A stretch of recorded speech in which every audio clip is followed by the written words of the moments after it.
വിശുദ്ധ മത്തായിയുടെ സുവിശേഷം 16-ാം അധ്യായം 13 മുതൽ 20 വരെയുള്ള തിരുവചനങ്ങൾ. പത്രോസിൻ്റെ വിശ്വാസ പ്രഖ്യാപനം.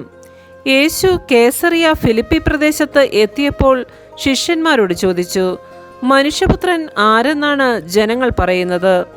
അവർ പറഞ്ഞു, ചിലർ സ്നാപക യോഹന്നാനെന്നും മറ്റു ചിലർ ഏലിയ എന്നും വേറെ ചിലർ ജെറമിയ അല്ലെങ്കിൽ പ്രവാചകന്മാരിൽ ഒരുവനെന്നും പറയുന്നു.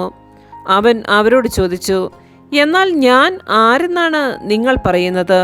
ശിമിയോൻ പത്രോസ് പറഞ്ഞു, നീ ജീവനുള്ള ദൈവത്തിൻ്റെ പുത്രനായ ക്രിസ്തുവാണ്.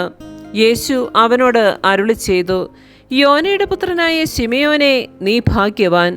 മാംസരക്തങ്ങളല്ല, സ്വർഗസ്ഥനായ എൻ്റെ പിതാവാണ് നിനക്കിത് വെളിപ്പെടുത്തി തന്നത്. ഞാൻ നിന്നോട് പറയുന്നു, നീ പത്രോസാണ്. ഈ പാറമേൽ എൻ്റെ സഭ ഞാൻ സ്ഥാപിക്കും. നരക കവാടങ്ങൾ അതിനെതിരെ പ്രബലപ്പെടുകയില്ല. സ്വർഗരാജ്യത്തിൻ്റെ താക്കോലുകൾ നിനക്ക് ഞാൻ തരും.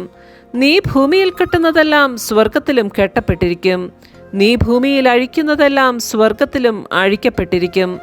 അനന്തരം അവൻ താൻ ക്രിസ്തുവാണെന്ന് ആരോടും പറയരുതെന്ന് ശിഷ്യന്മാരോട് കൽപ്പിച്ചു. നമ്മുടെ കർത്താവായ മിശിഹായ്ക്ക് സ്തുതി.